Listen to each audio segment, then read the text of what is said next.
J'étais resté éveillé jusqu'à 22 heures, à regarder des vidéos YouTube sur mon ordinateur portable. À droite de l'écran, une file de clips attendait d'être diffusée. Je regardais les meilleurs moments de l'un de mes basketteurs préférés, Larry Big L. Johnson. Le clip le montrait marquant un tir lointain au buzzer, un lancer parfait et net.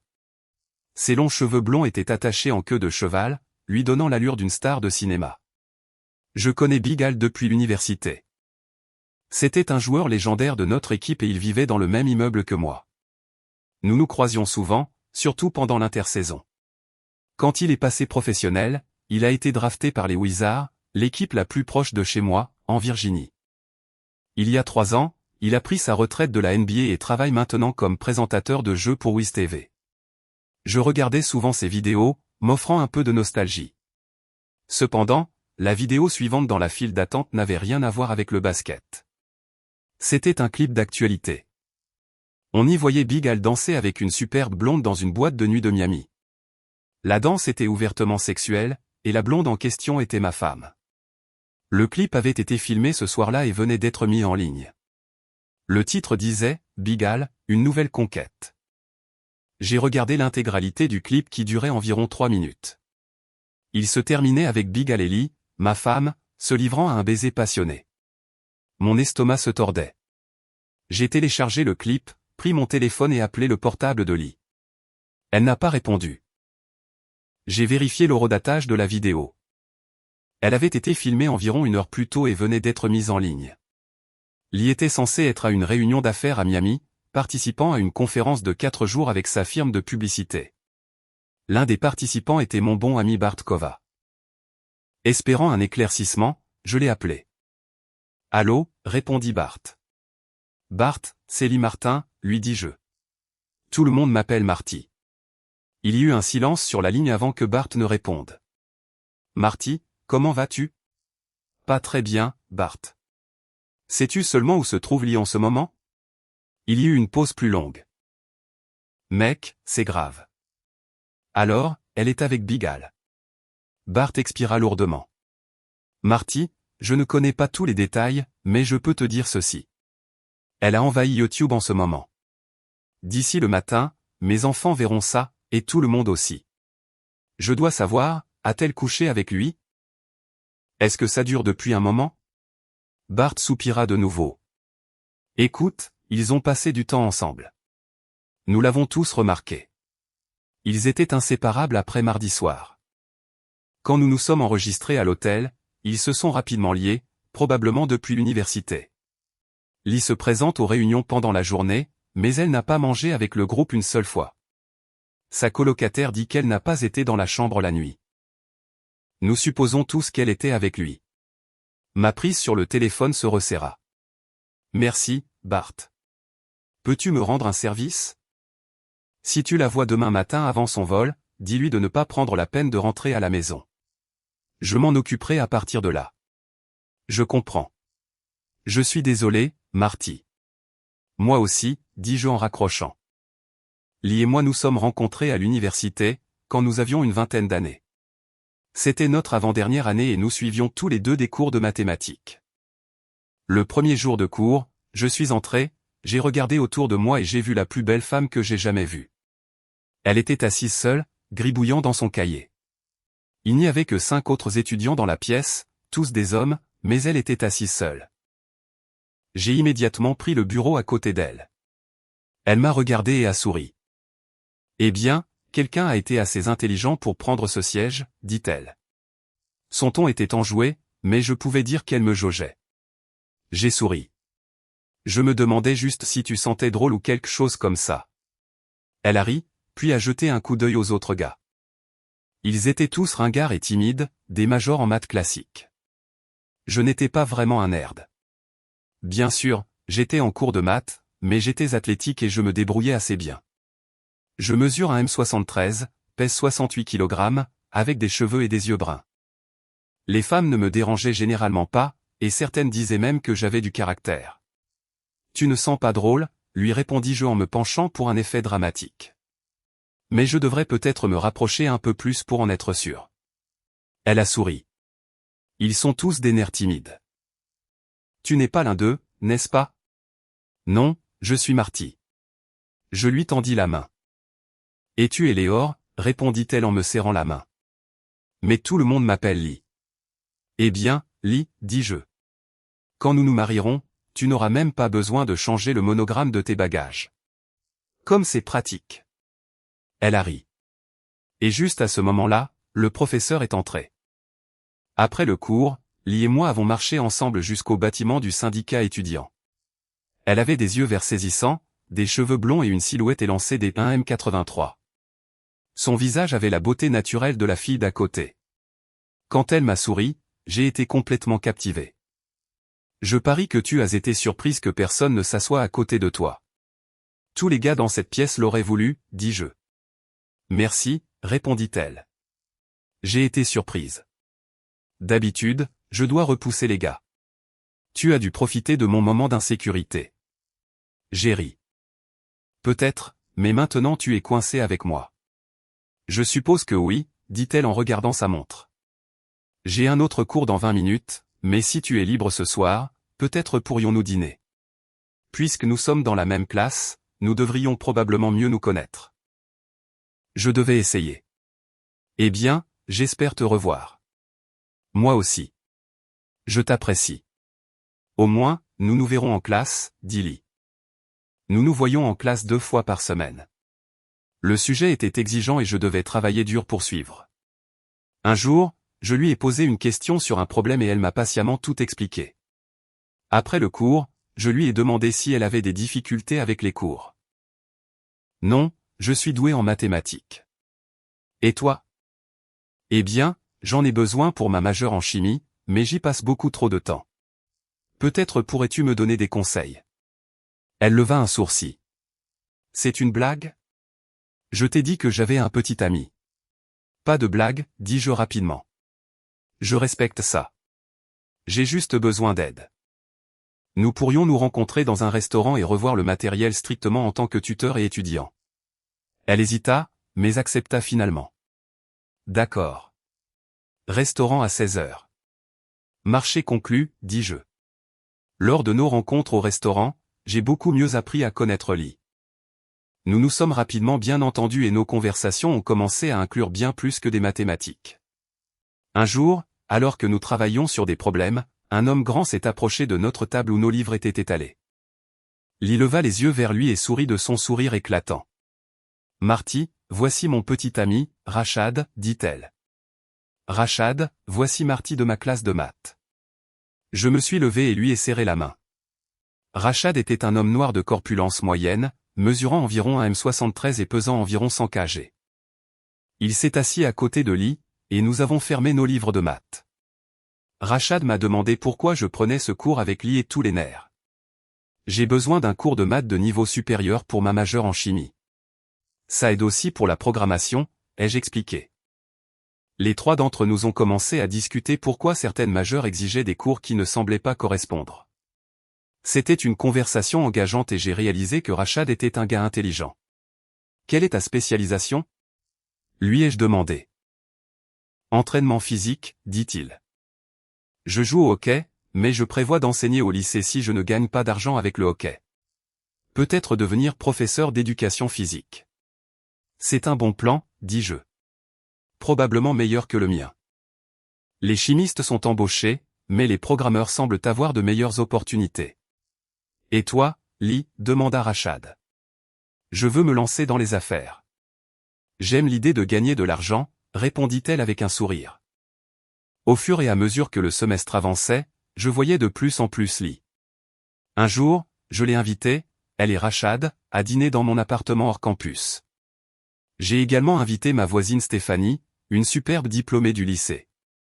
Stéphanie et moi avions une relation d'amis avec des avantages. Le dîner s'est bien passé. J'ai cuisiné un ragoût de poisson, une salade d'épinards, des biscuits et de la glace. Les femmes ont bu du vin tandis que Rachad et moi nous en sommes tenus à la bière. Lee et Rachad sont partis vers minuit après que nous ayons tous joué quelques parties de bridge. Étonnamment, nous quatre avons apprécié le jeu, même si aucun de nous n'avait jamais été partenaire auparavant. Rachad et Stéphanie ont formé une équipe tandis que Lee et moi en avons formé une autre. Lee était dans des systèmes d'enchères étranges, mais je me suis progressivement adapté à son style. Au final, nous avons gagné. Stéphanie est restée la nuit. Elle était attirante et passionnée, mais nous savions tous les deux que notre relation était purement occasionnelle. Elle avait un petit ami dans sa ville natale, et je n'ai jamais demandé ce qu'il pensait de nous. Ce dîner s'est avéré quelque peu fatidique. Lee m'a ensuite demandé de la rejoindre pour un tournoi de bridge de remplacement à la base militaire voisine. J'ai accepté. Pendant ce temps, Stéphanie a réussi à obtenir le numéro de téléphone de Rachad, probablement lors du dîner, bien que je ne l'ai pas remarqué. 2 jours plus tard, je les ai aperçus ensemble. Ils traversaient le campus en direction de notre immeuble. Curieux, je les ai suivis de loin. Ils sont entrés dans le bâtiment et ont pris l'ascenseur. Stéphanie habitait au 4e étage et l'ascenseur s'y est arrêté. Je ne savais pas quoi faire.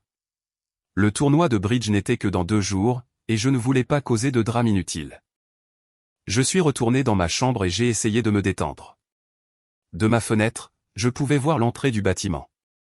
2 heures plus tard, Rachad est sorti par la porte d'entrée. Je me suis rapidement dirigé vers la porte de Stéphanie et j'ai frappé. Elle a crié quelque chose de l'intérieur mais n'a pas ouvert immédiatement. Quand elle l'a fait, elle avait l'air rougie, portant des tonnes et une robe moulante sans soutien-gorge. « Salut, Steph. Ce n'est pas le bon moment ? » ?»« Non, pas maintenant, Marty, dit-elle brusquement. »« Eh bien, merde, dis-je en m'appuyant contre le chambranle de la porte. »« Marty, tu as vu, n'est-ce pas ? C'est pour ça que tu es là. »« Oui, j'ai vu, avouai-je. » Stéphanie a souri. « Eh bien, tu t'es amusé à espionner ? » ?»« Écoute, je ne me sens pas mal à l'aise. Je me sens très bien. »« Ne t'inquiète pas pour moi, dis-je. J'essaie juste de trouver ce que je vais faire de toute cette situation. Penses-tu que Lee devrait savoir ce que Rachad a fait ? » Stéphanie a haussé les épaules. « Si j'étais à sa place, je voudrais savoir. »« Moi aussi, dis-je. » 2 jours plus tard, Lee et moi avons participé au tournoi de bridge à la base militaire. C'était très amusant. L'équipe de l'armée était excellente, mais nous avons réussi à nous classer 3e sur 20. Pas mal, a dit Lee après. Nous avons même obtenu des points, quoi que cela veuille dire. Alors que nous marchions vers ma voiture, elle a soudainement demandé « Pourquoi ne m'as-tu rien dit à propos de Rachad et Steph ?» J'ai figé. Quoi ? Comment as-tu su ? Steph a dit à Rachad que tu les avais vus, et Rachad m'a tout raconté. Pourquoi n'as-tu rien dit ? Je ne pensais pas que c'était ma place, ai-je admis. Mais oui, je les ai vus ensemble. D'accord, dit Lee doucement. Marty, je veux que tu m'emmènes chez toi si tu veux, bien sûr. Oh, je veux, dis-je, essayant de réprimer mon excitation. J'ai conduit, peut-être pas aussi prudemment que d'habitude, vers mon immeuble. Je me suis garé et nous nous sommes rapidement dirigés vers mon appartement. Une fois la porte fermée derrière nous, Lee m'a embrassé passionnément. Un baiser lent et ardent. Elle a pressé son corps contre le mien, bougeant rythmiquement, et je n'ai pas pu m'empêcher de répondre. J'ai pressé mon corps excité contre son abdomen. Elle s'est reculée, m'a pris la main et m'a conduit à la chambre. J'ai rapidement enlevé ma chemise, mon pantalon et mes sous-vêtements. Lee était déjà déshabillée, ne portant rien d'autre que des culottes. Je me suis agenouillé et je les ai délicatement retirées. L'intimité avec Lee était extraordinaire. Je l'ai amené à l'orgasme 2 fois et la 3e fois, nous avons tous les deux atteint la satisfaction simultanément. Oh, Marty. Oh mon Dieu, alta-t-elle, essoufflée. Et je l'ai cru que j'avais toujours senti que nous étions physiquement compatibles. Pour le contexte, ma taille dans ce domaine est moyenne, peut-être légèrement au-dessus pour ma stature, mais je me suis entièrement concentré à la satisfaire. Et cette nuit-là, cela semblait bien fonctionner. Après, nous avons fait une courte pause et Lee a recommencé à me stimuler. C'était incroyable et j'ai réciproqué, ce qui l'a mené à un orgasme puissant. Quelques instants plus tard, j'ai suivi le mouvement. Nous avons passé les 20 minutes suivantes allongés ensemble, nous caressant tendrement. Quand je me suis levé pour aller aux toilettes, Lee m'a rejoint sous la douche. « Douche ?» demanda-t-elle d'un ton séducteur, en levant un sourcil. Nous nous sommes livrés à une longue douche intime, pressés contre les carreaux lisses. Après, nous nous sommes nettoyés et sommes retournés au lit, nous endormant dans les bras l'un de l'autre. Le lendemain matin, Je me suis réveillé et je me suis brossé les dents. Lee m'a rejoint dans la salle de bain juste au moment où je terminais. Je lui ai tendu une brosse à dents de rechange, et une fois que je me suis débarrassé de mon haleine matinale, elle s'est occupée de mon excitation matinale. Au petit déjeuner, Lee a demandé avec un sourire taquin, « Suis-je aussi bonne que Stéphanie ou peut-être aussi bonne que Rachad ?» Je l'ai regardé un instant, incertain de quoi dire. Puis elle a souri. « Il est plus grand », a-t-elle admis. « Mais tu es meilleure. Stéphanie est très bonne. Mais toi, tu es fantastique. » À partir de ce jour, Lee et moi étions inséparables. Elle a pratiquement emménagé avec moi. Rachad n'était pas ravi, mais il ne pouvait pas faire grand-chose. Peu de temps après, il a eu une autre petite amie et a continué à rendre visite régulièrement à Stéphanie pendant sa dernière année. Big elle a emménagé dans notre immeuble pendant la dernière année de Rachad, prenant un appartement au 4e étage. Je le voyais occasionnellement avec Stéphanie. Bien qu'ils ne vivaient pas ensemble, on les voyait souvent aller et venir. Nous échangions des saluts polis jusqu'à ce qu'un jour Stéphanie invite Lee et moi pour le dessert. Big Al était là aussi. C'était une soirée agréable dans l'ensemble. J'ai trouvé Big Al poli, intelligent, et peut-être un peu trop attentif à Lee. Peut-être Stéphanie a-t-elle ressenti la même chose car nous n'avons jamais été réinvités après cette nuit-là. Lee et moi nous sommes mariés à 22 ans, juste après l'université. J'ai décroché un emploi au gouvernement comme programmeur au Pentagone, tandis que Lee a rejoint une firme de relations publiques. Son rôle principal était de faire de la publicité pour des entreprises, ce qui signifiait souvent influencer des fonctionnaires du gouvernement, des sénateurs, des membres du Congrès et des représentants d'agences. J'ai hérité d'une maison de mon grand-père, non loin de mon travail. Les locataires venaient de déménager, alors nous avons décidé d'y emménager. C'était une maison de 3 chambres avec une grande cuisine, un garage qui avait été converti en espace de vie, et un sous-sol aménagé qui nécessitait quelques rénovations. J'ai pris en charge le sous-sol avec l'aide d'un ami de lycée qui possédait une entreprise de construction en Virginie. À 24 ans, Lee est tombée enceinte et nous avons eu des jumelles, Betsy et Linda. Elles n'étaient pas identiques, mais étaient toutes deux une sacrée paire. Lee a pris une année sabbatique et j'ai réduit mes heures de travail pour me concentrer sur l'aide avec les jumelles. À la fin de cette année, je suis passé au statut de contractuel, ce qui m'a permis de travailler à domicile. Quand les filles ont eu 4 ans, Lee est retournée travailler à temps plein pendant que je continuais à travailler à domicile. Mon travail de contractuel se passait bien, et je gagnais même plus d'argent, bien que je n'ai plus d'avantages sociaux. Pendant ce temps, le travail de Lee est devenu plus intense, principalement parce qu'elle le permettait. Elle était ambitieuse et motivée, obtenant un succès significatif dans sa carrière. J'avais également travaillé sur 2 idées de nouveaux systèmes que je pensais pouvoir être rentables. Ces projets prenaient une partie de mon temps libre, mais ils étaient passionnants. Nous gagnions bien notre vie dans l'ensemble et vivions confortablement. Quand les filles ont eu 13 ans et sont entrées au collège, j'avais 35 ans et j'étais en pleine forme. Je restais actif en courant et en jouant au tennis de table. La plupart du temps, la vie semblait belle. Si vous m'aviez demandé avant de voir la vidéo de Lee avec Big Al, j'aurais dit que notre vie sexuelle était agréable, du moins pour moi.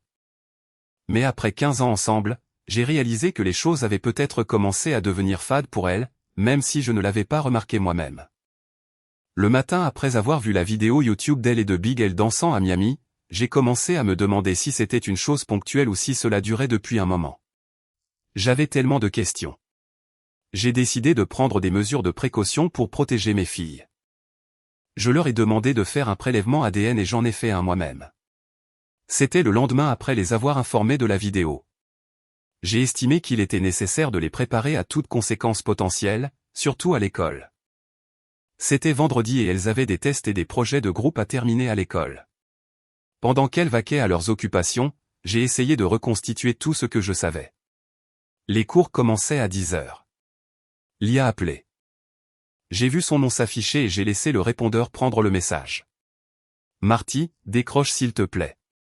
Marty, s'il te plaît. Marty, je t'aime.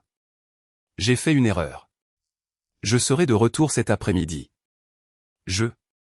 Elle a éclaté en sanglots. L'une des améliorations que j'avais apportées à la maison était un système d'entrée électronique, et j'avais déjà changé le code. Le garage converti, qui était inoccupé mais entièrement meublé, est devenu le rangement temporaire de Lee. J'ai transporté ses vêtements et autres essentiels là-bas, rangeant tout soigneusement. Ma mère a appelé, ainsi que la mère de Lee. Toutes deux voulaient savoir ce que je comptais faire. Je ne savais pas et je le leur ai dit. J'ai ouvert le compte Gmail de Lee et j'ai fait défiler les emails du dernier mois, anciens et nouveaux. J'ai également vérifié le dossier Corbeil. Il n'y avait aucun signe de contact avec Big L. Les emails concernaient principalement le travail et la conférence, et il y avait un ou deux messages occasionnels d'un collègue qui était également allé à Miami. L'avion de Lee devait atterrir à midi. J'ai ignoré ces appels et j'ai demandé à un ami d'aller à l'aéroport pour observer la situation et surveiller avec qui elle partait. Mon ami a tout filmé discrètement. Il a vu Lee sortir du terminal avec son groupe de travail. Elle a regardé autour d'elle comme si elle cherchait quelqu'un, puis est allée récupérer ses bagages. Mon ami est resté près de la sortie pendant 5 minutes de plus après que la plupart des passagers aient débarqué. Puis Big Al est sorti. Lui aussi a regardé autour de lui et s'est dirigé vers la zone de récupération des bagages. Lee a attrapé sa valise et a de nouveau scanné la zone. Quand elle a aperçu Big Al, elle s'est retournée et est partie. Big Al a récupéré son sac et a quitté le terminal. Lee attendait un taxi à l'extérieur quand Big Al l'a approché et lui a parlé. Elle a secoué la tête et a refusé ce qu'il a dit. Un taxi s'est arrêté et le répartiteur les a dirigés tous les deux vers le même taxi. Mon ami a tout enregistré. Environ 20 minutes plus tard, le taxi est arrivé chez moi, mais seul Lee est descendu. Elle s'est précipitée vers la porte, mais quand elle a essayé son code, ça n'a pas marché. Frustrée, elle a frappé et sonné à plusieurs reprises. J'ai ouvert la porte. Lee a éclaté en sanglots. Je suis tellement désolé, Marty. Je n'aurais jamais pu imaginer le désastre que cela deviendrait. Je t'aime. Je n'ai rien avec lui. S'il te plaît, crois-moi. Tu ne vis plus ici, Lee, lui dis-je froidement. Tes affaires sont dans le garage. Tu peux y rester jusqu'à ce que tu trouves un autre endroit. Ou peut-être la maison de Stéphanie est-elle disponible. Marty, je n'ai rien avec lui. Je t'aime, a-t-elle plaidé. Tu m'as ouvertement humilié, Lee. Tu m'as rendu la risée des filles à l'école, de tout le monde. Dieu sait ce qu'elle traverse à cause de ça. Tu es maléfique. Disparaît de ma vue. Son visage s'est effondré comme si je l'avais frappé. Elle a chancelé en arrière, puis s'est assise sur la pelouse et a pleuré. Notre voisine, Madame Cunningham, est sortie. Elle s'est approchée de Lee, s'est accroupie à côté d'elle, et elles ont parlé. Finalement, Lee est allé chez Madame Cunningham. J'ai appelé la mère de Lee et l'ai informé que Lee était dans le quartier et qu'elle pourrait avoir besoin de soutien. Hélène, sa mère, ne semblait pas excessivement préoccupée, mais elle a promis de passer dans environ 1 heure. Je me suis assis dans la cuisine avec une tasse de café, essayant d'imaginer ce qui allait se passer ensuite. Rien ne me semblait clair ou juste. La nuit précédente, j'avais appelé un avocat de confiance et on m'avait recommandé l'avocate en droit de la famille Joan Ellis. J'avais pris rendez-vous pour le lundi suivant, mais Joan m'a rappelé ce matin-là. Monsieur Martin, c'est Joan Ellis. J'ai vu que vous aviez pris rendez-vous pour lundi, mais je voulais vous appeler maintenant. Il s'agit de votre femme et du basketteur. Correct. Oui, dis-je. Comment l'avez-vous su? La vidéo ne la nomme pas, les reporters télé l'ont compris. Big Al est un grand nom ici, surtout dans les chroniques mondaines. Bien sûr, marmonnai-je. Je pensais qu'il n'y avait pas de raison d'attendre lundi. Pouvez-vous venir à mon bureau demain matin à 10 heures? Oui, j'y serai, dis-je. Très bien. En attendant, veuillez préparer un bref historique de votre relation avec votre femme, y compris tout ce qui est pertinent concernant Monsieur Johnson, si vous le connaissez. J'aurai également besoin de vos relevés financiers si vous les avez. Et Monsieur Martin, je vous déconseille fortement toute action précipitée en attendant. Compris, dis-je, et nous avons mis fin à l'appel. Quelques instants plus tard, mon téléphone a sonné de nouveau. Sans réfléchir, j'ai répondu. C'était Big Al. Marty, commença-t-il. Je voulais m'excuser. Je l'ai interrompu. Ma voix était plate et sans vie. Je vais ruiner ta vie. Je ferai tout pour détruire tout ce que tu as construit. Tu m'as rendu la risée de ma famille et de mes enfants.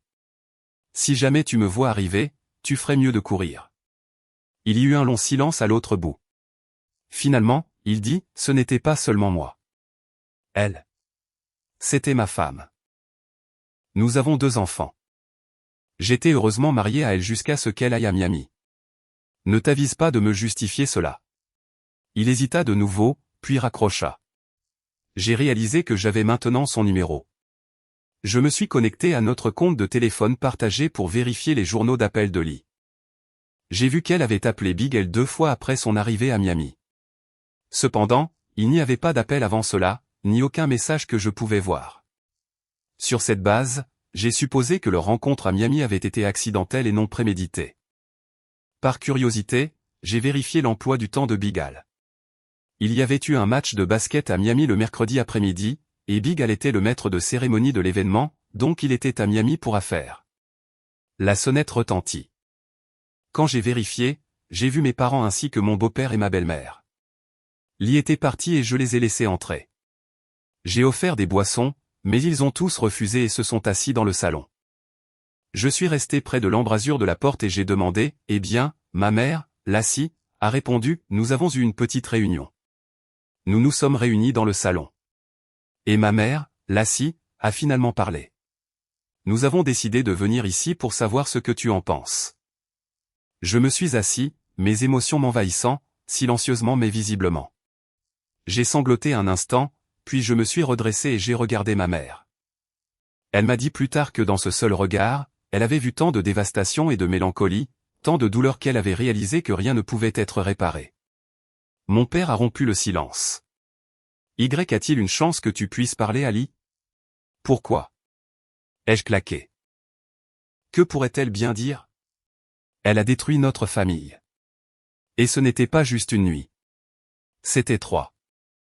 Elle n'a même pas essayé de le cacher à ses collègues. Maintenant le monde entier le sait. Hélène, ma belle-mère, est intervenue. Je sais qu'elle a fait une erreur, Marty. Une grosse erreur. Elle le sait aussi. Mais tu as des filles, et vous vous êtes aimés pendant de nombreuses années. Il y a encore beaucoup à sauver si tu peux y parvenir. J'ai secoué la tête. Je ne la considère plus comme ma femme. Je ne la considérerai plus jamais comme ma femme. Elle n'est plus que la mère de mes enfants et c'est tout. La voix d'Hélène est devenue plus forte. Tu souffres, Marty. Je comprends que ton ego ait pris un gros coup et que tu as du mal à t'en remettre. Mais ton mariage n'a pas à se terminer à cause de quelques jours seulement. Hélène, dis-je fermement. Je vous admire et vous aime, mais votre fille a causé des dommages irréparables. S'il vous plaît, ne faites plus de tentatives de réconciliation. Il n'y a aucune chance, soupira-t-elle en levant les mains en signe de défaite. Alors que je continuais, ce à quoi nous devrions penser maintenant, c'est à quoi ressemblera la vie après le divorce, une fois qu'il sera prononcé. Ma mère a éclaté en sanglots. Attends juste quelques jours, Marty, a-t-elle plaidé. Juste quelques-uns. Ton père et moi pouvons prendre les enfants pour le week-end. Nous les emmènerons au lac. J'ai accepté à contre-cœur. Juste à ce moment-là, les filles ont été déposées par le bus scolaire. Elles ont couru jusqu'à la porte, mais le code avait été changé, alors elles ont dû frapper. Quand elles ont vu leurs grands-parents, elles ont été surprises, mais ont immédiatement commencé à me raconter leur journée. Ce n'était pas aussi grave que je le craignais. Betsy, ma fille la plus dure, a mentionné que Sharon Davis, l'une de ses amies, l'avait interrogée sur la vidéo. Betsy a dit à Sharon qu'elle ne l'avait pas vue, mais qu'elle était au courant. Sharon a ensuite demandé si ses parents divorçaient. Betsy ne savait pas, Linda ne savait pas. Je savais. Je leur ai dit, nous réglerons ça plus tard. Elle n'était pas excessivement émotive, mais Linda a demandé où était sa mère. Hélène est intervenue, répondant, elle est juste à côté. Vos grands-parents sont ici pour parler à votre père, mais nous pensons que vous, les filles, devriez faire vos valises pour le week-end. Nous vous emmènerons au lac. Les filles hésitèrent, mais finirent par accepter de faire leurs valises. Je ne voulais pas qu'elles aillent chez Lee, mais les autres insistaient sur la nécessité. J'ai clairement dit que Lee ne pouvait voir les filles que sur le porche. Une fois leur sac fait, Hélène est allée chercher Lee. Les valises ont été chargées dans la voiture et les filles ont attendu sur le porche avec leurs grands-parents. Lee et Hélène sont revenus peu après. Les filles ne se sont pas précipitées vers leur mère. Au lieu de cela, elles sont restées là, attendant. De ma fenêtre de chambre au 2e étage, je pouvais tout voir et tout entendre. Lee s'est agenouillée devant les filles et toutes trois l'ont serrée dans leurs bras. « Maman » a demandé Linda doucement. « Que as-tu fait? Comment as-tu pu avoir des relations sexuelles avec ce type ?» La dernière question est sortie comme un sanglot. La voix de Lee tremblait. « J'ai fait une très grosse erreur, ma chérie. J'essaie de comprendre pourquoi je l'ai fait, mais je vous aime toujours, vous les filles, et votre père, très fort. » Betsy a croisé les bras, le visage de pierre. « Si tu aimais papa, tu n'aurais pas fait ça. Et tu as tout mis en vidéo. Comment as-tu pu ?» Des larmes coulaient sur son visage. Lee a commencé à pleurer aussi. « Je suis tellement désolée, dit-elle, la voix brisée. C'était une terrible erreur. » Elle a essayé de serrer Betsy dans ses bras, mais Betsy l'a repoussée. Vaincue, Lee s'est levée et a couru vers la voiture de son père. Mes parents ont mis les filles dans leur fourgonnette et tout le monde est parti dans des directions différentes. Je me suis assis sur mon lit, stupéfait et profondément attristé. Puis la colère m'a envahi. Je l'ai senti bouillir à l'intérieur, dirigé principalement contre Larry. Je me suis agité dans ma chambre, criant et hurlant jusqu'à ce que je descende au sous-sol. J'ai commencé à frapper le sac de frappe qui y était suspendu, déversant toute ma fureur dans chaque coup. Chaque coup était destiné à Larry ou à Lee. Quand j'ai finalement arrêté, épuisé et trempé de sueur. Mes mains étaient rouges et saignaient. Je les ai nettoyées du mieux que j'ai pu, je me suis versé un verre fort et je suis allé me coucher. Cela a pris beaucoup de temps, mais finalement je me suis endormi. Le lendemain matin, j'ai fait un long et rapide jogging pour me vider la tête. À mon retour, j'ai rassemblé tous mes documents financiers et je suis allé rencontrer Joanne Ellis, l'avocate de la famille. Joanne s'est avérée être une femme d'une 40aine d'années, mince avec des cheveux et des yeux foncés. Elle était vêtue de façon décontractée, en jean et sweatshirt. « Désolée, je suis un peu mal habillée, dit-elle avec un sourire apologétique. C'est samedi et j'ai travaillé dans le jardin. Pas de problème, ai-je répondu. Vous êtes superbe, elle a souri et m'a fait signe de la suivre. Allons à la salle de conférence. Une fois assis, j'ai commencé, Madame Ellis, je voudrais comprendre mes options pour divorcer de ma femme. Je peux tout vous expliquer, dit-elle. Mais êtes-vous absolument sûr de vouloir divorcer? C'est un chemin difficile à prendre, surtout avec 2 enfants. Oui, dis-je fermement. Les jumelles ont 13 ans et je veux leur garde. Joanne hocha la tête. Nous y reviendrons, mais d'abord, revenons à la question de savoir si vous voulez mettre fin à votre mariage. Est-ce que quelque chose de similaire à ce qui s'est passé à Miami s'est déjà produit auparavant? Ou est-ce un incident isolé, demanda Joanne. Je ne pense pas qu'elle ait déjà fait quelque chose comme ça auparavant, répondis-je avec hésitation. Mais je n'en suis pas sûr. Donc, si c'est vrai, êtes-vous certain de ne pas pouvoir vous y faire? Non, dis-je rapidement, ne laissant aucune place au doute.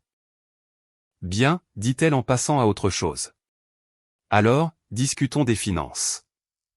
Nous avons examiné qui gagnait combien et qui faisait quoi pour les enfants. Joanne fut ravie d'apprendre que la maison m'appartenait avant le mariage et qu'elle était uniquement à mon nom. Elle a également noté que les enfants y avaient vécu toute leur vie, ce qui, selon elle, pourrait jouer en ma faveur en matière de garde. De plus, elle a souligné que mon emploi du temps de contractuel travaillant à domicile et mon rôle de principal dispensateur de soins me donnaient un avantage. Cependant, elle a averti que rien ne pouvait être garanti devant les tribunaux. Nous gagnons des revenus similaires, bien que le mien soit moins stable. Joanne estimait qu'aucun de nous ne serait tenu de payer de pension alimentaire compte tenu des circonstances, bien qu'elle ait noté que le parent non gardien serait probablement contraint de contribuer à quelque chose. À quelle vitesse pouvons-nous entamer la procédure de divorce? Demandai-je. Il faudra environ 1 semaine pour préparer et déposer les documents, répondit-elle. Mais je pense que vous devriez attendre un peu plus longtemps. Les gens changent souvent d'avis, et il est très probable que le tribunal vous ordonne de suivre une thérapie. Cela peut-il être évité? Je ne veux jamais lui parler en tête-à-tête. Vous devrez avoir ces conversations, expliqua Joanne. Bien que nous puissions essayer de les minimiser. Elle regarda mes mains, qui étaient enveloppées de bandages. Qu'est-il arrivé à vos mains? J'étais en colère la nuit dernière, ai-je admis. Je l'ai déchargé sur mon sac de frappe. J'ai oublié de mettre des gants. Eh bien, au moins vous ne vous en êtes pas pris à Monsieur Johnson ou à votre femme, dit-elle, à moitié en plaisantant. J'ai froncé les sourcils. À ce propos, y a-t-il un moyen de le poursuivre en justice pour cela? Il doit payer. Johan secoua la tête. Dans cet état, il n'y a pas de voie légale pour poursuivre pour adultère ou aliénation d'affection. C'était autrefois une option, mais plus maintenant. J'ai aussi vérifié la loi de Floride. Il n'y a pas de telle possibilité là-bas non plus. Il doit payer, dis-je, ma voix se durcissant. Mon ton sembla quelque peu troubler Johan. Laissez-moi voir ce que je peux faire, dit-elle avec prudence. Juste pas de violence, s'il vous plaît. Pas de promesses, marmonnai-je. Monsieur Martin, dit-elle fermement. Je dois vous avertir qu'en tant que votre avocate, tout ce que vous me dites est confidentiel. Cependant, si je pense que vous êtes sur le point de commettre un crime violent, je pourrais être tenu de le signaler. Johan, vous n'aurez jamais à vous en soucier, répondis-je en essayant de la rassurer. J'ai signé l'accord, payé ses honoraires et lui ai demandé d'avoir les documents prêts dès que possible. Quand je suis rentré à la maison, il était déjà midi. Mon père, le lent, m'a appelé peu après mon entrée. « Allô? Comment vas-tu aujourd'hui » demanda-t-il. « Je vais bien. Je reviens juste du bureau de l'avocat. »« Oh, et qu'est-ce qu'ils ont dit ?»« Nous avons parlé de ce qui se passerait en cas de divorce. »« Marty, dit-il doucement, tu dois t'abstenir de cela. Ne te précipite pas dans la décision. C'est trop important.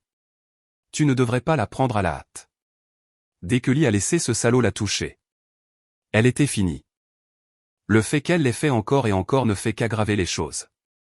Mais même une seule fois aurait suffi. Ta mère pense que Lee t'a tellement blessé qu'il n'y a plus d'espoir. Mon père a dit, et je pense qu'elle a peut-être raison. Mais quand même, je veux que tu ralentisses. Laisse au moins Lee tout expliquer. Que pourrait-elle bien dire qui me ferait changer d'avis? Claquai-je. Il y eut un silence sur la ligne un instant. Puis mon père admit. Je ne sais pas. Je ne peux rien imaginer. Exactement. Dis-je fermement. Il n'y a rien qu'elle puisse dire. Nous avons changé de sujet pour parler des filles et de la façon dont elles géraient tout. Linda était triste et repliée sur elle-même tandis que Betsy était en colère et avait du mal à contrôler ses émotions. Ma mère travaillait avec les deux, les rassurant qu'elles ne perdaient pas leurs parents, que nous serions toujours là pour elles. Plus tard, le téléphone fixe a sonné. Sans identification de l'appelant, je l'ai laissé passer au répondeur. C'était Lee. Marty, si tu es là, s'il te plaît, décroche. J'ai besoin de te parler. Marty, s'il te plaît. J'ai besoin de ça. Je sais que j'ai merdé et je sais à quel point tu dois être en colère et blessé. Tu es la seule personne à qui j'ai jamais pu parler de quoi que ce soit de sérieux. Vais-je te perdre? Non, s'il te plaît. Sa voix s'est brisée alors qu'elle sanglotait. Puis elle a raccroché. En écoutant, je n'ai pas pu m'empêcher de pleurer. La colère a de nouveau monté, et je suis descendu au sous-sol. Cette fois, je me suis souvenu de mettre des gants avant de frapper le sac de frappe, mais ça faisait toujours mal. J'ai frappé et donné des coups de pied au sac jusqu'à ce que je sois complètement épuisé, puis je suis monté prendre une douche. Certains hommes se tournent vers l'alcool dans des situations comme celle-ci. Pour moi, c'est le sac de frappe ou la course. Sous la douche, mes pensées ont dérivé vers Larry. Une idée ne cessait de me venir à l'esprit. Je possède 2 pistolets enregistrés, un revolver de calibre 45 et un pistolet Smith & Wesson de calibre 40. Mais un jour, en faisant du jogging, j'ai remarqué quelque chose de brillant dans les hautes herbes. C'était un pistolet semi-automatique Toru 380. Je l'ai ramassé. Il était chargé et entièrement fonctionnel, mais le numéro de série avait été limé. Je savais que c'était illégal, mais je l'ai gardé. Après l'avoir nettoyé, je l'ai emmené un jour à un stand de tir, et à ma surprise, il tirait très précisément. Alors que je pensais à Larry, je continuais à me représenter ce pistolet. Comme ce serait facile. Je ne pouvais pas ni avoir pensé à utiliser le pistolet, mais j'avais mes filles à considérer. Finir derrière les barreaux ne ferait qu'empirer les choses pour elles et pour moi. J'ai repoussé ces sombres pensées. J'ai aussi réalisé que ce n'était pas le bon moment pour parler à Lee. Tôt ou tard, nous devrions avoir une conversation en face à face. Mais la seule pensée de la rencontrer me rendait presque physiquement malade. Assis seul dans la maison, un sentiment de désespoir profond m'a envahi. C'était comme une lourde couverture jetée sur moi, me clouant au canapé. Ma respiration est devenue laborieuse, et soudain, une vague de peur m'a saisi. J'ai bondi presque instinctivement, comme pour secouer ce sentiment. Si quelqu'un m'avait vu, il aurait pu penser que j'avais perdu la tête. Je savais que je devais bouger, alors je suis allé faire une marche rapide. D'une manière ou d'une autre, mes pieds m'ont mené devant la maison de Larry.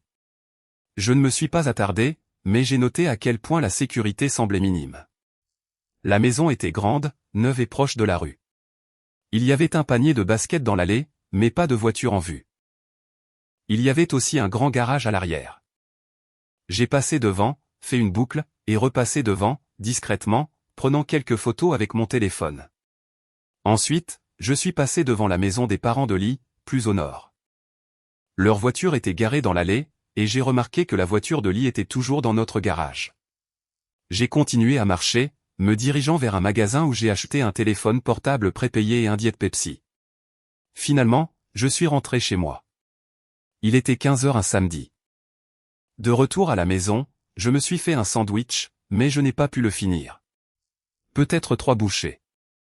Au moment où j'ai arrêté de bouger, ce désespoir suffocant est revenu en force.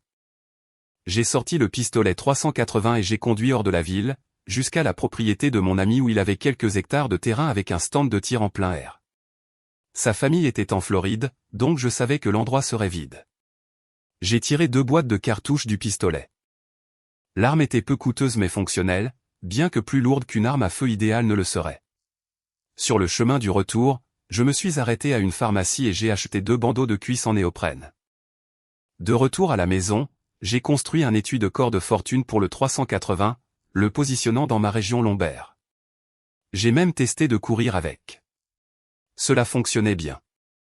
Mon téléphone portable était éteint toute la journée, et quand je l'ai rallumé, j'ai trouvé 11 messages vocaux. Une vingtaine de messages textes de ma famille, de collègues et d'amis, et d'innombrables courriels. Les messages vocaux provenaient principalement de Lee, Hélène et ma mère, tous disant la même chose. S'il vous plaît, contactez-nous. Nous devons parler. Les messages textes étaient similaires, mais 2 se sont démarqués. Ils venaient du père de Lee, Milt. Le premier était une excuse pour les actions de Lee et pour ne pas avoir élevé une fille plus responsable. Le deuxième message, envoyé quelques minutes auparavant, demandait si je voulais lui parler loin des femmes. Je l'ai appelé, mais l'appel est allé sur le répondeur. Je n'ai pas laissé de message, mais 3 minutes plus tard, il m'a rappelé. Marty, dit-il, j'avais besoin de sortir me promener. Que s'est-il passé? J'ai vu que tu voulais parler, Milt. Puis-je te rencontrer quelque part? Que dirais-tu du parc Raymond près du terrain de basket? D'accord, dans environ 30 minutes, ça ira, dit-il. J'ai enfilé un jean et glissé le 380 dans ma poche, juste au cas où je verrais Larry, qui vivait à seulement 1 kilomètre du parc. Après 10 minutes de route, je me suis garé et j'ai de nouveau dépassé la maison de Larry avant de me diriger vers le parc. Milt était déjà là quand je suis arrivé. C'était un petit parc avec seulement une poignée de personnes. Nous nous sommes serrés la main et nous nous sommes assis sur un banc près du terrain de basket. Milt a commencé, je voulais m'assurer que tu allais bien. D'après ce qu'Hélène et ta mère ont dit, j'étais inquiet. Je ne vais pas bien, Milt, dis-je platement. Je me sens plus mal que je ne l'ai jamais été de ma vie. Il hocha la tête solennellement. C'est ce que j'ai ressenti quand ma mère est décédée. Il m'a fallu 1 an pour me sentir de nouveau moi-même. J'ai juste continué jour après jour, travaillant et essayant de me concentrer sur d'autres choses. C'est ce que tu devrais faire aussi. Facile à dire. Diablement difficile à faire, marmonnai-je. Et ça ne fait qu'1 jour. Milt soupira. Si c'est une consolation, Lee est presque catatonique. Elle n'a pas mangé depuis qu'elle est venue chez nous, et je doute qu'elle ait prononcé plus de 3 phrases. Nous envisageons de demander de l'aide. Tu as probablement raison, répondis-je amèrement. La culpabilité la ronge, mais je n'ai pas cette culpabilité. Ce que j'ai, c'est de la colère. Je suis désolé d'entendre ça, dit Milt doucement. Mais pour le bien des filles, elle doit se ressaisir. Elles auront besoin d'elle. Je ne comprends pas pourquoi elle est si choquée, dis-je en secouant la tête. Elle a tout fait ouvertement. A-t-elle vraiment pensé que personne ne le saurait? Que je ne le saurais pas tôt ou tard, même sans YouTube, quelqu'un, ses collègues, mes amis l'auraient appris. Je ne pense pas qu'elle pensait clairement du tout. Milt a dit qu'elle était dans une situation étrange, loin de chez elle et éblouie par une célébrité. Je pense qu'elle a cédé à des sentiments qu'elle aurait normalement réprimés. Je laissai un rire sec. Tu essaies de rationaliser ça, mais je te le dis, Milt. Elle avait un faible pour Larry depuis l'université. Milt resta silencieux un instant, puis dit. Peut-être, mais même si elle le faisait, je ne pense pas qu'elle voulait que tout cela arrive. Peu importe, dis-je fermement. Elle a fait son choix, et maintenant nous en payons tous les conséquences, et elle pensait pouvoir avoir le beurre et l'argent du beurre, dis-je amèrement. Milt soupira. Et que vas-tu faire? Il est très, très probable que je la divorce, répondis-je fermement. Pour l'instant, je ne peux même pas penser à elle sans ressentir de la colère et de l'hostilité. J'espère juste ne pas tomber malade à cause de tout ça. Milt hocha la tête. Écoute, je sais que tout le monde te dit d'attendre avant de prendre des décisions, et honnêtement, je ne comprends pas comment tu pourrais revenir à un semblant de vie de famille avec elle après ça. Oui, dis-je, presque en le coupant. Cette affaire est perdue.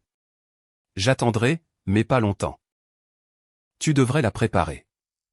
Si elle est aussi mal en point que tu le dis, j'essaierai de gérer les choses avec précaution. Nous nous sommes séparés et j'ai commencé à marcher vers ma voiture garée dans une rue voisine. Juste au moment où j'atteignais le coin, j'ai vu Larry dribbler un ballon de basket vers le terrain du parc. Il venait de la rue perpendiculaire. J'ai figé. Ma main a instinctivement cherché l'arme dans ma poche. Au même moment, Milt, qui conduisait sa voiture dans la rue, a également vu Larry et a klaxonné. Larry a sursauté, surpris, et a perdu le contrôle du ballon de basket. Il a roulé dans la rue. Sans réfléchir, Larry a couru après, sans même regarder la circulation venant en sens inverse. Et puis c'est arrivé. Ce n'est pas Milt qui l'a frappé. Une autre voiture, un SUV circulant en sens inverse, a heurté Larry. Le conducteur avait été bloqué par la voiture de Milt et n'a probablement pas vu Larry avant qu'il ne soit trop tard. Le SUV l'a frappé violemment, le projetant par-dessus le capot et le pare-brise, le faisant voler en l'air avant qu'il ne s'écrase sur l'asphalte. Milt a continué à rouler. Je me suis précipité vers Larry, et à ce moment-là, il était encore en vie, même conscient. Je l'ai regardé étendu là. Le conducteur du SUV, un homme plus âgé, a également couru, criant qu'il avait déjà appelé le 911. L'hôpital n'était qu'à 4 pâtés de maison, mais il n'y avait pas assez de temps. Larry a essayé de me dire quelque chose, mais aucun mot n'est sorti. J'ai regardé tandis qu'il s'éteignait lentement. Les ambulanciers sont arrivés 2 minutes plus tard. Ils ont travaillé sur lui aussi fort qu'ils ont pu, mais c'était inutile. Big Al était parti. Étrangement, je me suis senti trahi. La police est arrivée peu après. J'étais nerveux car, bien que j'aie un permis de port d'armes dissimulé, l'arme dans ma poche était illégale. Malgré tout, j'ai répondu à toutes leurs questions, donné mon nom et mon adresse et j'ai été relâché sans problème. Le conducteur âgé du SUV était secoué et bouleversé. Je l'ai rassuré, ainsi que la police, qu'il n'y avait rien qu'il aurait pu faire. Larry avait imprudemment poursuivi le ballon dans la rue. Environ 1 heure plus tard, je suis rentré chez moi. Une fois là, j'ai pris le pistolet 380 et je l'ai jeté pour de bon. J'ai ensuite conduit directement chez Milt. Je savais que Lee était là, mais je n'étais pas prêt à lui parler. J'avais besoin de parler à Milt de ce qui venait de se passer. Quand je suis arrivé, j'ai sonné à la porte. Hélène a répondu, et son visage a immédiatement enregistré mon état émotionnel. J'étais chargé d'adrénaline et étrangement d'une sorte d'euphorie. Elle a demandé doucement, « Tu vas bien ?» Je vais bien, répondis-je rapidement. Milt est là? J'ai quelque chose à discuter avec lui. Hélène hocha la tête mais hésita. Tu ne veux pas voir Lee? Non, trop tôt. Elle a appelé, Milt, Marty est là. Milt est descendu et je lui ai fait signe de sortir avec moi. Nous avons marché une courte distance de la maison. Milt, dis-je. Big Al est mort. Les yeux de Milt s'écarquillèrent. Merde. Tu as. Tu l'as tué? Il m'a regardé attentivement, presque avec prudence. Je t'ai vu avec une arme, Marty. Mon Dieu, non, je ne l'ai pas tué, dis-je fermement. Il a été frappé par une voiture. J'ai vu ça. Il poursuivait son ballon de basket et a couru dans la rue comme un enfant. Il est parti. Milt me fixa un instant, puis secoua la tête. Dieu travaille de manière mystérieuse, marmonna-t-il. C'était un accident. Un accident évident. Oui, j'ai acquiescé. C'était un accident, mais je me suis quand même senti trahi quand il est mort. Et puis j'ai hésité. Puis je l'ai vu comme une sorte de grâce salvatrice. Milt soupira.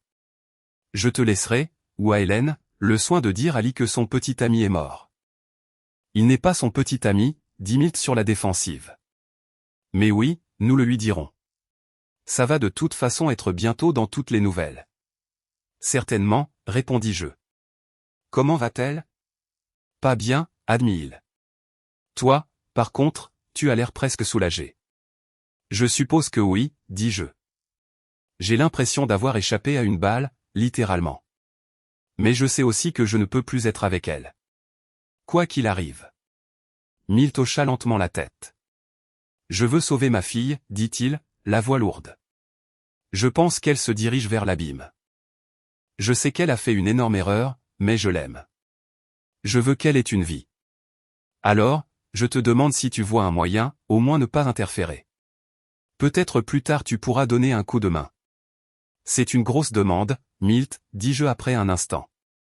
Laisse-moi y réfléchir. Mais pour l'instant, tu dois la tenir loin de moi. Si je la vois trop tôt, je ne pourrai aider personne. D'accord, dit Milt. Félicitations pour avoir échappé au meurtre, ajouta-t-il avec un sourire ironique.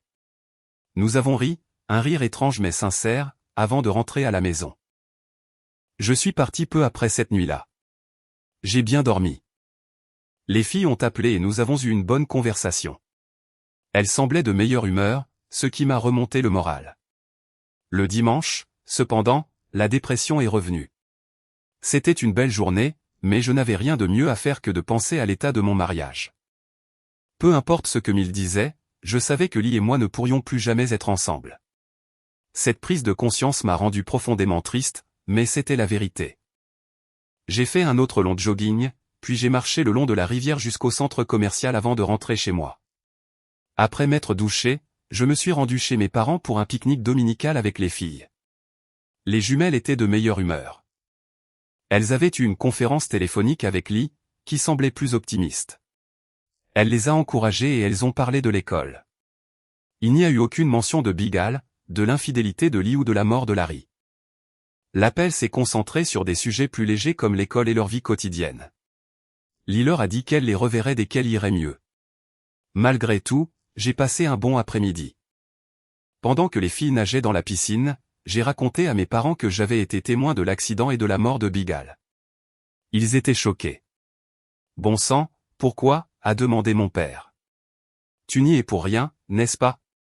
Non, j'ai répondu fermement. C'était juste une coïncidence. J'étais dans le parc avec Milt à discuter. Il est parti en voiture et puis Larry a été renversé. Il a couru dans la rue en courant après son ballon de basket. Bien, a dit mon père après un moment. Eh bien, je ne peux pas dire que je suis désolé. Que le Seigneur ait pitié de son âme. Nous avons changé de sujet après cela. Le lundi, Joan Ellis m'a appelé. Sa première question concernait ce que je ressentais vis-à-vis de la mort de Larry. Elle ne savait pas que j'avais été là car mon nom n'avait pas été publié. Je lui ai raconté toute l'histoire. Elle a écouté, mais a semblé à la fois étonnée et peut-être un peu suspicieuse. Si j'avais été à sa place, j'aurais probablement ressenti la même chose. Ensuite, elle m'a informé que les documents de divorce seraient prêts pour mercredi et m'a demandé quand je voulais qu'ils soient signifiés. Je lui ai dit d'attendre un peu. Lee était en mauvaise forme et j'avais fait une sorte de promesse à Milt. Les filles ont décidé d'aller à l'école même si la mort de Big Al et son explosion la semaine précédente faisaient la une. Je suis resté seul la plupart de la journée et j'ai décidé de travailler. J'ai fait une demi-journée pour l'armée, me concentrant pendant quelques heures avant de passer à mes propres projets. Plus tard, j'ai récupéré les filles à l'école après leurs activités parascolaires. Pour le dîner, nous avons mangé des pizzas, quelque chose que je pouvais faire moi-même et qu'elles adoraient. Nous avons passé une bonne soirée, mais avant de dormir, les deux filles ont posé la même question, maman va-t-elle revenir? Je leur ai répondu honnêtement. Je ne pense pas que les choses vont redevenir comme avant. Je ne peux pas dire avec certitude ce que l'avenir nous réserve, mais je ne nous vois pas revenir aux mêmes accords qu'avant. Quelque chose d'autre nous attend, mais quoi qu'il arrive, nous vous aimons tous les deux très fort. Le mardi, Milt et Hélène ont tous deux appelé. Ils voulaient se rencontrer, alors nous avons convenu de nous retrouver au Starbucks. Autour d'un café, Milt m'a dit qu'il avait contacté un conseiller conjugal et m'a demandé de m'impliquer avec lui. Hélène a ajouté, si vous déposez une demande de divorce pour cause d'adultère, le tribunal ordonnera très probablement une thérapie de toute façon. D'accord, dis-je après avoir réfléchi un instant. Mais je ne mentirai pas sur ce que je ressens. Si nous nous lançons là-dedans et que nous creusons vraiment, je ne vois pas en quoi cela nous aidera. Nous ne vous demandons pas de mentir, dit Milt. Prenez simplement les choses lentement. Écoutez le psychologue parler à Lee. Sinon, je pense qu'elle va avoir de plus gros problèmes. L'accident de Big Al semble l'avoir ébranlée jusqu'au plus profond d'elle-même. Au fait, nous ne lui avons pas dit que tu étais là quand c'est arrivé, ajouta Hélène. La première séance est prévue pour lundi prochain à 10 heures. Le lundi suivant, je suis arrivé ponctuellement à 10 heures pour la séance de thérapie. Je ne voulais pas risquer d'attendre dans la même pièce que Lee. La conseillère, Dr Sylvia Price, nous a accueillis. C'était une femme légèrement potelée mais agréable d'une 50aine d'années, psychologue certifiée en thérapie conjugale et familiale. Elle nous a conduits à son bureau. Jusqu'à ce moment, Lee et moi n'avions pas parlé. Elle avait l'air malade, pâle, et se frottait constamment les mains. Le docteur Price a commencé par expliquer la nature de sa pratique et son expérience dans les cas d'adultère. Puis elle m'a demandé directement, « Marty, quel est votre objectif en thérapie ?» J'ai répondu sans hésitation. Je veux avancer dans la vie. Je veux rester un bon père pour mes enfants, mais je ne crois pas que la réconciliation dans ce mariage soit possible. Elle s'est tournée vers Lee. Et vos objectifs? La voix de Lee tremblait. Je veux retrouver ma vie d'avant. Je sais que cela n'arrivera peut-être pas, mais j'aimerais rester la femme de Marty, même si les choses n'ont pas à être les mêmes. Le docteur Price nous a regardés tous les deux et a résumé. Si je comprends bien, Lee est allée à Miami pour une conférence de travail où elle a renoué avec un homme qu'elle connaissait de l'université. Ils ont passé plusieurs nuits ensemble. Cet homme était bien connu et les deux ont été publiquement liés. Est-ce exact? Lee a hoché la tête. Oui, dit-elle doucement. Je ne pensais pas que mes actions à Miami deviendraient publiques. Je pensais que cela n'affecterait que le temps où j'étais loin de ma famille. Le docteur Price a insisté. Si c'est vrai, pourquoi êtes-vous allé danser avec Monsieur Johnson? Vous deviez savoir que c'était une personne célèbre. Lee a hésité. Je pensais que ce serait amusant. Ce n'était pas près de l'hôtel. Eh bien, c'était amusant. Le docteur Price ne l'a pas lâché. Mais vous saviez que vos collègues découvriraient votre relation. Et vous deviez comprendre que Marty le découvrirait aussi, sinon aussi rapidement qu'il l'a fait. Puis, finalement, Lee a baissé la tête. Oui, admit-elle doucement. Le docteur Price s'est tourné vers moi. Marty, pourriez-vous expliquer pourquoi vous êtes si certain que le mariage est terminé?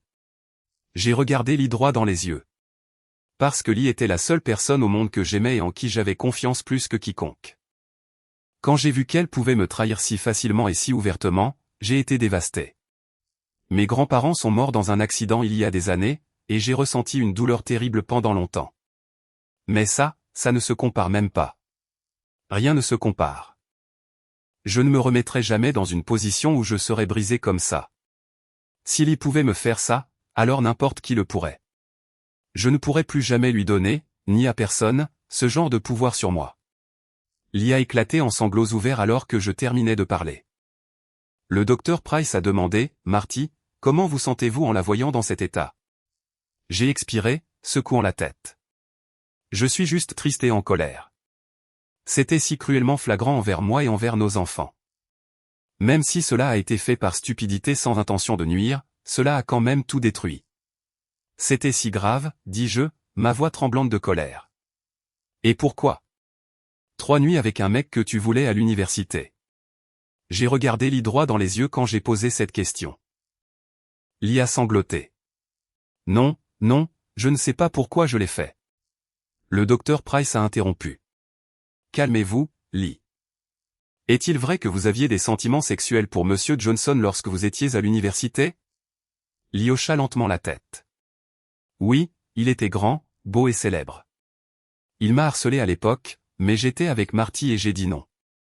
Le docteur Price a insisté. Alors pourquoi avez-vous dit oui à Miami?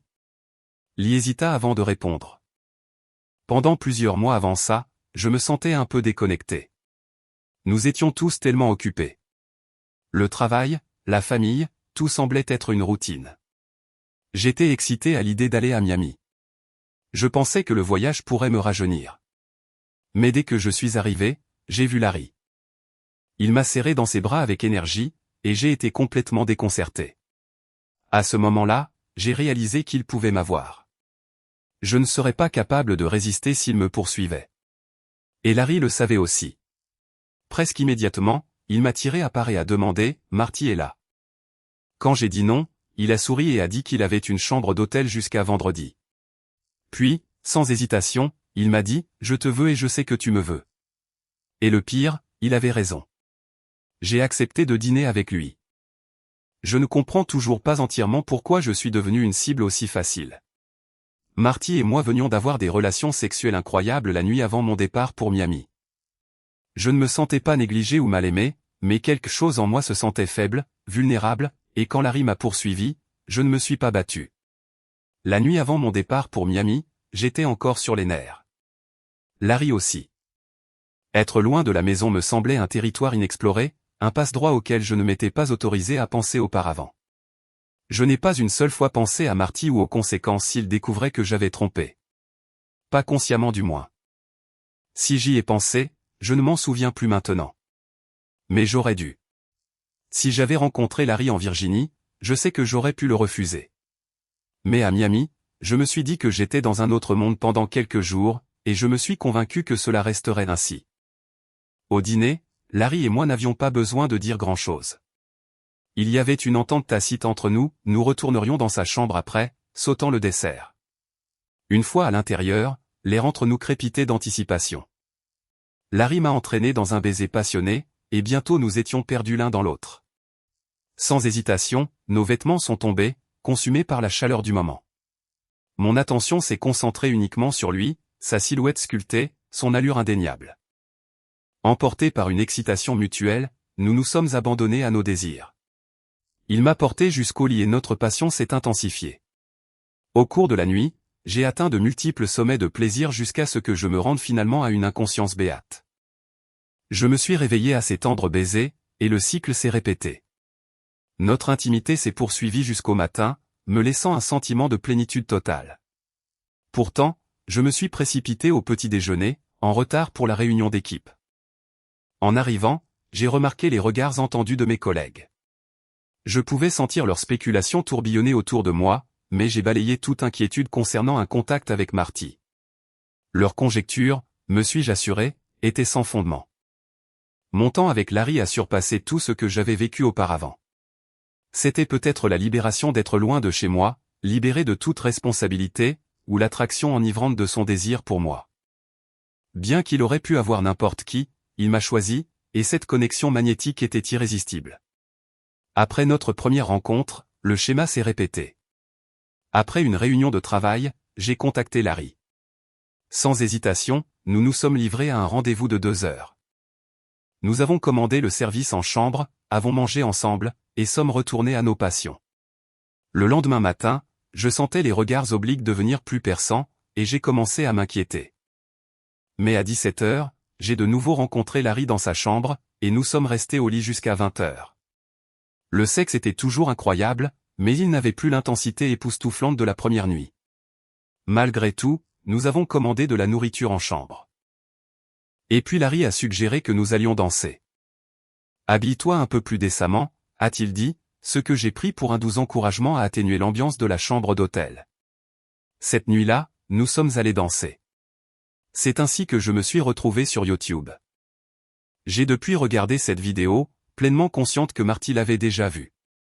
Je savais qu'au moment où il la regarderait, il verrait sa femme aimante lorgner ouvertement et publiquement un autre homme. La regarder de son point de vue m'a rendu malade de honte. Après la danse, Larry et moi sommes retournés à l'hôtel et notre intimité a repris. Le lendemain matin, mon vol approchant, je me suis réveillé pour une nouvelle rencontre intime avec lui. Nous avons partagé une douche rafraîchissante avant de nous habiller. Au petit déjeuner dans sa chambre, nous avons savouré nos derniers instants ensemble avant que je ne retourne dans ma propre chambre pour faire mes valises en vue du départ. Plus tard ce matin-là, ma colocataire Cindy a mentionné par hasard m'avoir vu danser sur YouTube. Elle a décrit cela comme provocateur. Une vague de terreur m'a envahi, me paralysant presque d'intensité. Soudain, j'ai réalisé tout ce qui était en jeu. Pas seulement mon mariage, mais ma réputation. De façon inattendue, j'ai rencontré Bart Kova, l'un des amis proches de Marty. Alors que nous montions dans le bus pour l'aéroport, j'ai essayé d'agir normalement et je lui ai demandé si Marty avait appelé pendant que j'étais à Miami. Je n'avais pas vérifié mon téléphone une seule fois, mais Bart m'a dit la vérité. Marty avait appelé tous les soirs, et chaque appel était passé sur le répondeur. Bart m'a ensuite dit que Marty avait vu la vidéo YouTube. Il savait aussi que j'avais passé chaque nuit avec Larry. J'étais sans voix. Le vol de retour fut une agonie. Personne ne voulait me parler. J'étais assise près de la fenêtre tandis qu'un homme inconnu s'asseyait à côté de moi. Je savais que Larry était sur le même vol, mais je ne l'ai pas vu. À l'atterrissage, j'ai récupéré mes bagages et j'ai finalement vu Larry. Il m'a approché et m'a demandé si j'allais bien. Je lui ai dit que ça n'irait probablement jamais plus bien. Il avait l'air aussi abattu que moi. J'ai fait la queue pour un taxi, sans penser au fait que Marty pourrait m'attendre pour venir me chercher. Quand mon taxi est arrivé, le répartiteur a mis Larry dans le même taxi. Nous nous sommes assis en silence. Il s'est excusé, disant qu'il n'avait pas envisagé les conséquences d'être sur YouTube. Je n'y ai pas pensé, a-t-il admis. Je lui ai dit que je ne voulais pas parler et j'ai demandé au chauffeur de taxi de le déposer en premier. Quand je suis rentré à la maison, je n'ai pas pu entrer. Marty avait changé le code. Quand il a ouvert la porte, son expression était un mélange de dévastation et de colère.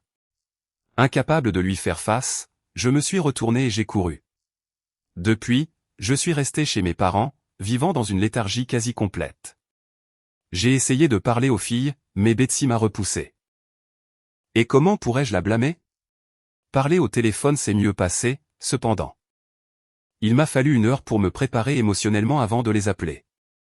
Après cette première séance de thérapie, je suis parti avec le sentiment que mon mariage était vraiment terminé. L'explication de Marty sur ses sentiments que j'étais la seule personne en qui il avait le plus confiance et que j'avais brisé cette confiance de la pire des manières a été comme un poignard dans mon cœur.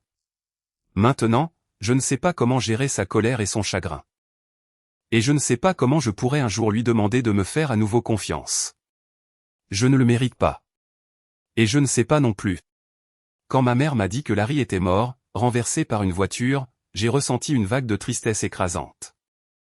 Pendant que nous étions dans le taxi ce jour-là, Larry m'avait demandé de l'appeler plus tard. J'aurais pu appeler, mais maintenant il est parti. Et à cause de cela, je ressens un autre vide en moi. Si jamais j'avais à nouveau des relations sexuelles avec un autre homme, j'étais sûr que je me souviendrais toujours du temps que j'avais passé avec Larry. Mais maintenant, peut-être pas. Je ne peux pas me défaire du sentiment que si je l'avais refusé, il serait peut-être encore en vie. Ça n'a pas de sens. Mais d'une certaine manière, ça en a. Je suis complètement foutu. Les choses s'améliorent à la maison. L'école a été difficile pour les jumelles, mais pas impossible. Betsy est toujours en colère et Linda s'ennuie de sa mère, bien que je pense que Betsy s'ennuie d'elle aussi. Même si elle ne l'admettra pas, elles ont des téléconférences nocturnes avec Lee. Et même si elle a l'air un peu mieux pendant les appels, il est difficile de le dire à partir d'interactions aussi brèves. Notre deuxième consultation avec le Dr Price fut similaire à la première, à l'exception que nous eûmes chacun des séances individuelles avant la séance conjointe. Le Dr Price me demanda, « Avez-vous réfléchi à ce qui pourrait rendre la réconciliation possible ?» « Oui, répondis-je, mais je n'ai rien trouvé. » « Désolé. » « Pensez-vous que si vous compreniez pourquoi Lee s'est impliqué avec Larry, vous pourriez travailler à lui faire confiance ? Si vous saviez ce qu'il a causé, pourriez-vous trouver comment l'éviter à l'avenir? C'est de la stupidité. Pardonnez l'expression, dis-je fermement. Je pense qu'elle voulait juste avoir des relations sexuelles avec un homme et pensait pouvoir le faire sans conséquence. N'est-ce pas ce qu'elle a dit? Mais vous ne la croyez pas? Insista le docteur Price. Je la crois à propos de son désir pour Larry, mais je ne crois pas qu'elle voulait être prise. Pourquoi pas? Bonne question. Demandez-lui son document. Mais je vous le dis, ça n'a pas d'importance. Cela ne se terminera pas par une réconciliation. Il est impossible de surmonter une trahison insensée. Une trahison née de la conviction que l'on peut s'en sortir est impardonnable. Le docteur Price hésita. Et si elle voulait être prise? Je figeai. Cela, dis-je lentement, serait encore pire. Si elle voulait être prise, cela signifie qu'elle voulait simplement partir. Quitter la famille. Me quitter. Quitter la vie que nous avons construite. Peut-être voulait-elle du drame. Vous savez, ajoutai-je amèrement. Si Larry était encore en vie, je pense qu'elle serait avec lui en ce moment. Notre séance conjointe commença et se termina de la même manière, avec Lee demandant pardon. Je n'y ai pas cru. Même si elle était vraiment désolée, même si elle pouvait tout expliquer de manière sensée, je ne pouvais pas être avec elle. Rester avec elle serait comme vivre à côté d'une bombe à retardement. Après cette séance, j'ai demandé à mon avocat de signifier les papiers de divorce. Aujourd'hui, j'ai reçu les papiers de divorce. J'ai tenu ce journal parce que j'espère que cela pourra m'apporter une certaine perspicacité. Si ce n'est pas maintenant, alors un jour dans le futur. Lors de notre consultation cette semaine, j'ai remarqué que Marty semblait plus calme. Il n'était plus aussi en colère qu'avant. Pour moi, c'était le signe le plus clair que nous étions finis. J'ai lu à ce sujet, les étapes du deuil. L'une des dernières étapes est l'acceptation. Marty a accepté que nous divorcions et que mon aventure ait marqué la fin de notre mariage. Les papiers ne m'ont pas surprise. J'ai repris le travail, mais l'accueil de mes collègues a été glacial. Tout le monde sait que je suis la femme qui a ruiné sa vie de famille. Même Brady Béan, qui m'avait poursuivi sans relâche, a pris ses distances. C'est sa perte. Je suppose qu'il aurait pu avoir une chance, mais je n'aurais pas cédé. Mon avocate m'a conseillé de demander la garde partagée des filles. Comme Marty possédait déjà la maison avant notre mariage, l'avocate a dit qu'il y resterait probablement avec les jumelles. Le mieux que je pouvais espérer était une garde semaine par semaine ou peut-être des jours de congé alternés si je déménageais dans une zone scolaire. C'est tellement déprimant. J'ai dit à l'avocate d'avouer mon infidélité à Miami et d'accélérer le processus de divorce. Je n'ai pas besoin d'argent de Marty et il est évident qu'il ne veut pas d'argent de moi non plus. Nos économies seront partagées à 50-50e sans aucun drame. Tant d'années de ma vie me semblent gâchées. Et maintenant, il ne me reste que des souvenirs. Mais j'ai fait mieux que Larry, je ne ressens même plus de pitié pour lui. Je sais que je suis à blâmer, mais il a aussi sa part de responsabilité. Il n'avait pas à me poursuivre. Il aurait pu avoir n'importe qui. Pourquoi moi? Je ne comprendrai jamais. Le docteur Price a suggéré que ma danse, mon comportement sexuel ouvert et mon incapacité à cacher mon infidélité pourraient signifier que je voulais inconsciemment commencer une nouvelle vie plus excitante. Mais je ne crois pas que ce soit vrai. Marty, en revanche, pense que je voulais être prise pour être libérée de notre vie. Eh bien, maintenant je suis libre et je déteste ça. Je n'ai plus d'appétit sexuel. Je ne vais pas dans les bars. J'ai refusé Brady Béan plusieurs fois et je ne me sens même pas tenté. Il serait si facile de tomber dans quelque chose de décontracté, mais je ne veux pas. Combien de temps durera ce vide? Aujourd'hui, le divorce a été prononcé. J'ai obtenu la garde principale des jumelles. Elles vivront dans la maison avec moi comme elles l'ont toujours fait. Il y aura des droits de visite tous les 2 week-ends, 2 semaines en été, et soit Thanksgiving, soit Noël. Les filles finiront probablement avec 2 lots de cadeaux pour chaque fête. Betsy et Linda ont semblé soulagées quand je leur ai dit. Elles n'ont pas posé beaucoup de questions, ont juste hoché la tête silencieusement alors que j'étais assis dans la maison maintenant silencieuse. J'ai pensé à tout ce qui s'était passé. Je sais que c'est la bonne décision, mais le poids de celle-ci pèse toujours sur moi.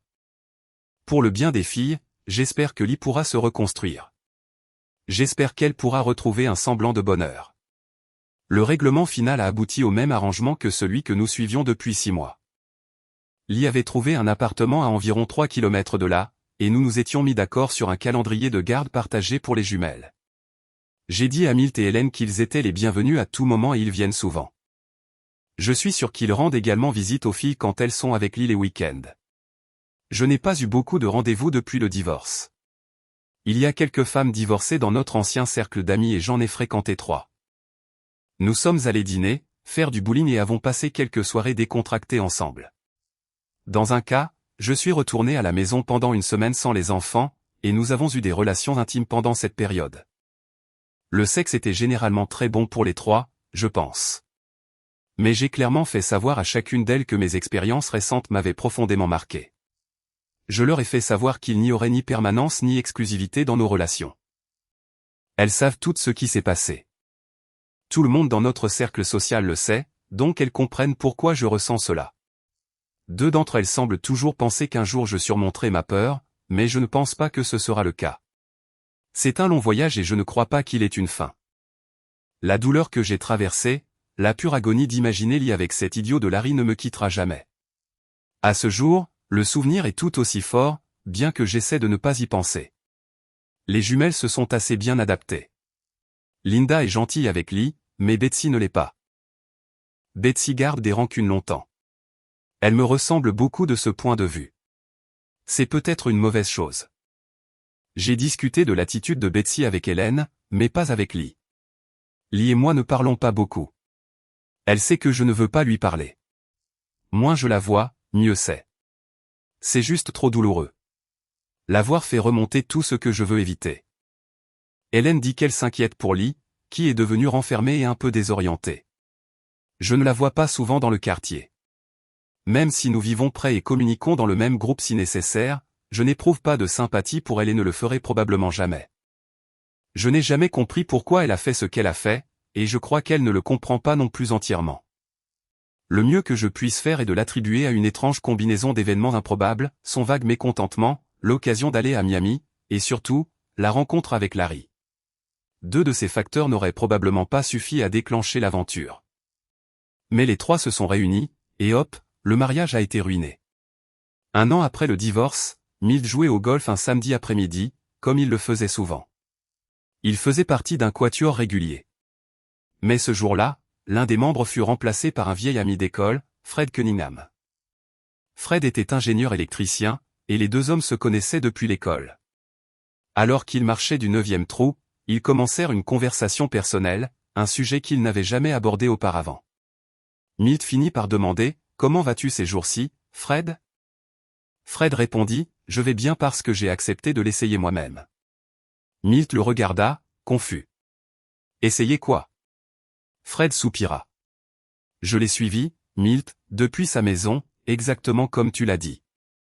Tout s'est déroulé exactement comme tu l'as décrit. Larry allait toujours jouer le samedi après-midi s'il était en ville. Même après sa retraite, il a conservé cet emploi du temps. » Milt détourna le regard, hésitant. « J'ai lu ça dans les journaux. Je n'arrivais pas à croire qu'il se soit précipité dans la rue comme ça. Une si grande décision de ta part. Et tu l'as accepté si vite. » Fred hocha la tête solennellement. « Je l'ai juste fait. Si Larry n'avait pas fait ce qu'il a fait, je ne sais pas si j'aurais pu le faire. Mais ton klaxon l'a effrayé. Et puis il s'est tu. J'étais sûr que tu étais aussi choqué que moi. » Milt laissa échapper un souffle. Ça a marché non seulement parfaitement, mais plus que parfaitement, presque comme si Dieu était intervenu pour protéger Marty. Fred sourit faiblement. J'ai certainement été choqué de le voir mourir. J'ai appelé le 911, bien sûr. Marty, il était là, n'est-ce pas? Je me suis dit que si cela fonctionnait, Marty devrait le voir de ses propres yeux. Peut-être que cela lui apporterait une sorte de clôture. Milt secoua la tête. Marty a dit plus tard qu'il s'était senti floué. Il voulait tuer Larry lui-même. Je sais qu'il l'aurait fait tôt ou tard. Il avait même une arme sur lui ce jour-là. Mais j'ai pensé à mes petites filles. Elles méritaient un père normal et une famille stable. Si Marty avait été arrêté pour meurtre, eh bien, Lee aurait pu faire quelque chose de stupide et ça aurait été de sa faute. Fred hésita. Mais Larry méritait-il de mourir? Milt soupira profondément. Difficile à dire, mais Marty et les filles méritent certainement de vivre. Lee aussi, à sa manière. Les deux vieux amis restèrent silencieux, marchant côte à côte sur l'allée du parcours de golf. Ils ne parlèrent plus jamais du sujet.